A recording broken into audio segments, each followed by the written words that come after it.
Assalamualaikum. अच्छा, in this video we can discuss 3 terms जो अक्सर कन्फ्यूजन क्रिएट कर देती हैं. वो है टर्म्स, एक आपके पास व्हाट इज़ अपस्ट्रोक,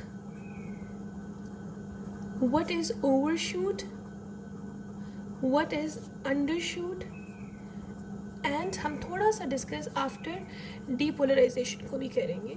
अच्छा, ये वो टर्म्स हैं जो अक्सर आपको कंफ्यूज करेंगी. सो आई ट्राई माई बेस्ट कि इनकी जितने भी पॉसिबल ईजीएस्ट एक्सप्लेनेशन हो सकती है मैं आपको दूँ.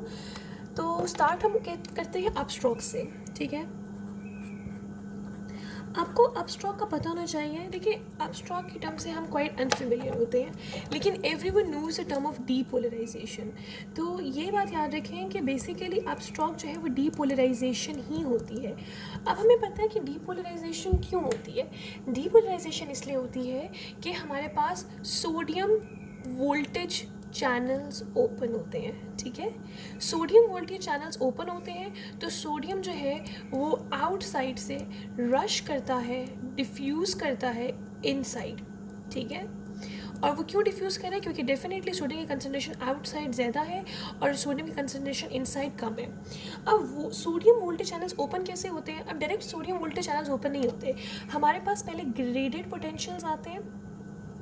ग्रेडेड पोटेंशियल्स स्मॉल पोटेंशियल्स होते हैं जो कि एग्जैक्टली आपके पास एक्शन पोटेंशियल कॉज नहीं करते, लेकिन बहुत सारे ग्रेडेड पोटेंशियल्स मिल के इस हद तक रीच करते हैं कि वो एक एक्शन पोटेंशियल का स्टिमुलस जनरेट करते हैं.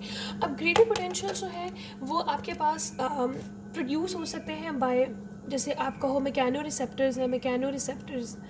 ठीक है, आप कहो कि आपके पास थर्मो रिसेप्टर से प्रोड्यूस हो सकते हैं. तो डिफरेंट चैनल्स हैं थर्मो रिसेप्टर से. फिर आपके पास कुछ चैनल्स होते हैं जो कि लेट से आप कहो कि सेकेंड मैसेंजर सिस्टम में इन्वॉल्व होते हैं. तो लाइक इनकी वजह से ग्रेडेड पोटेंशियल अचीव होता है. जब ये ग्रेडेड पोटेंशियल अचीव होता है, अंदर सोडियम थोड़ा सा जाएगा. ठीक है, बहुत ज़्यादा नहीं, थोड़ा सा जाएगा. और वो जो थोड़ा सा सोडियम अंदर गया है वो अंदर से नेगेटिविटी को हल्का सा कम करेगा, और वो जब नेगेटिविटी हल्की सी कम होगी वो इन सोडियम वोल्टेज चैनल्स को इंड्यूस करेगा कि भाई अब तुम ओपन हो जाओ और एक्शन पोटेंशियल जनरेट करो. यहाँ तक आपको कहानी समझ आ गई, होप सो समझ आ गई होगी. अच्छा, नेक्स्ट हम करते हैं अपस्ट्रोक होता क्या है. हमने कहा डीपोलराइजेशन होती है. हमने अभी बताया कि सोडियम वोल्टेज चैनल्स ओपन होंगे, ये भी मैं बता चुकी हूँ कैसे ओपन होंगे. सोडियम वोल्टेज चैनल्स ओपन होते हैं, सोडियम आयन अंदर आएगा, सोडियम डिफ्यूजेस इनवर्ड. जब सोडियम अंदर आएगा तो अंदर वो नेगेटिविटी को कम करेगा. अच्छा, इसको समझने के लिए मैं अक्सर इस तरह से करती हूँ ANBP. अगर आपको करना है तो आप कर लें. ANBP का मतलब होता है, ये रेस्टिंग मेम्ब्रेन पोटेंशियल की बात हो रही है. ठीक है, रेस्टिंग मेम्ब्रेन पोटेंशियल में ANBP का मतलब होता है अंदर नेगेटिव, बाहर पॉजिटिव. ठीक है, सो लाइक दिस इज अंदर नेगेटिव, बाहर positive, this is resting membrane potential. जब सोडियम यानी पॉजिटिव आइंस अंदर आ रहे हैं तो क्या होगा कि आपके पास अंदर जो है वो पॉजिटिविटी क्रिएट होगी, और जब अंदर पॉजिटिविटी क्रिएट होगी तो आपके पास एक एक्शन पोटेंशियल की पीक अचीव होगी. अच्छा, इंपॉर्टेंट चीज़ जो आपको इसमें याद रखनी है वो ये है कि सोडियम आयन अंदर की तरफ डिफ्यूज़ करेंगे, इसका एक डिफ्यूजन पोटेंशियल होगा, लेकिन वो कभी भी नर्स पोटेंशियल को इक्वलाइज नहीं करेगा. नर्स पोटेंशियल सोडियम का होता है +65 मिलीवोल्ट, लेकिन ये कभी भी उस पोटेंशियल तक रीच नहीं कर पाएगा. डिफरेंट फैक्टर्स होते हैं, आपके पास डिफरेंट आइंस इन्वॉल्व हैं.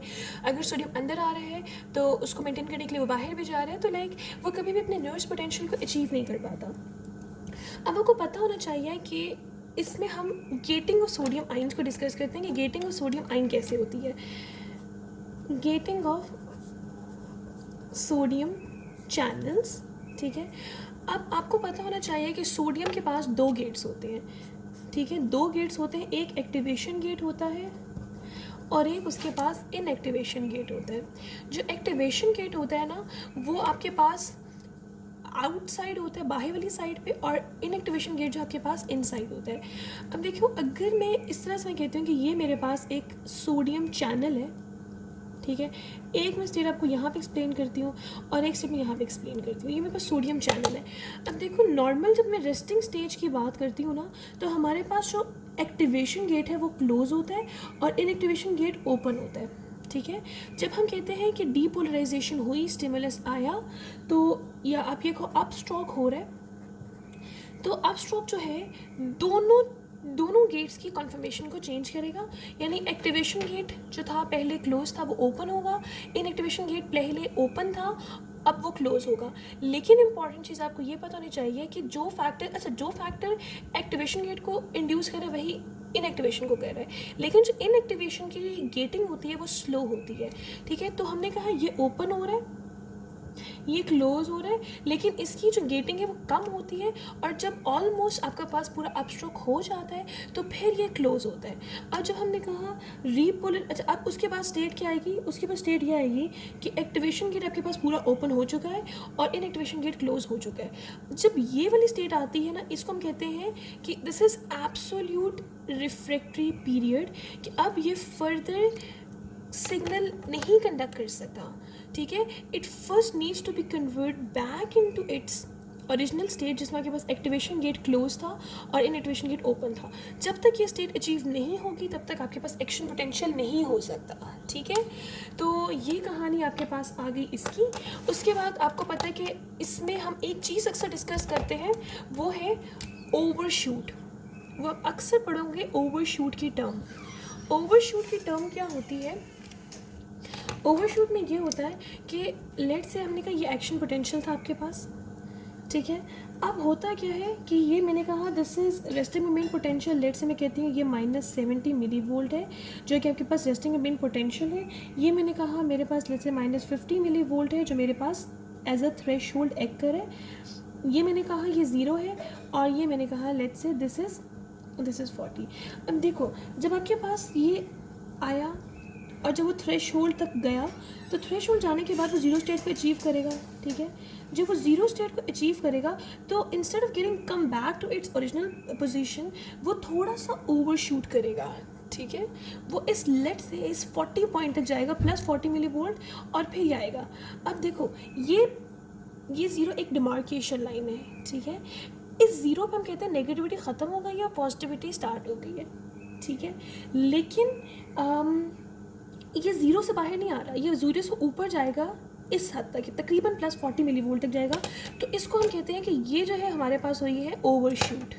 ठीक है, ओवरशूट होता है it's a brief portion at the peak of action potential when membrane potential become positive, यानी आपके पास मेम्ब्रेन पोटेंशियल पॉजिटिव हो रहा है, मेम्ब्रेन पोटेंशियल पॉजिटिव हो रहा है, और ये एक ब्रीफ पीक अचीव हो रही है। ये देखिए एक छोटी सी पीक है जो आपके पास अचीव हो रही है, तो इसको हम कहते हैं ओवरशूट। अब नेक्स्ट टर्म जो हम डिस्कस करने लगे हैं वो आपको पता होना चाहिए अंडरशूट। अंडरशूट क्या होती है? अच्छा, अंडरशूट जो है आपके पास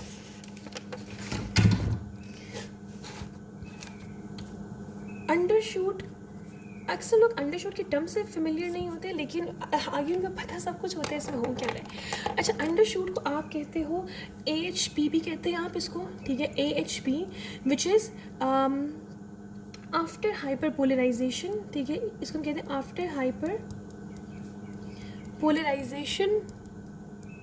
ठीक है, इसको हम बेसिकली सिंपल हाइपर पोलराइजेशन भी कहते हैं, हाइपर पोलराइजेशन भी कहते हैं। और वो क्यों होती है कि आपके पास नॉर्मली जब resting moment potential -70 millivolt repolarisation से अचीव हो जाता है तो उसके बाद फ़ौरन तौर पे पोटेशियम चैनल्स की क्लोजिंग नहीं होती। पोटेशियम चैनल्स आपके पास ओपन हुए हुए थे रीपोलराइजेशन में क्या हो रहा था कि पोटेशियम चैनल्स ओपन हुए थे, पोटेशियम बाहर डिफ्यूज़ कर रहा था। जब पोटेशियम बाहर डिफ्यूज़ कर रहा था तो अंदर नेगेटिविटी इस्टेब्लिश हो रही थी और आपके पास वापस जो है ओरिजिनल पोलराइज स्टेट आ रही थी।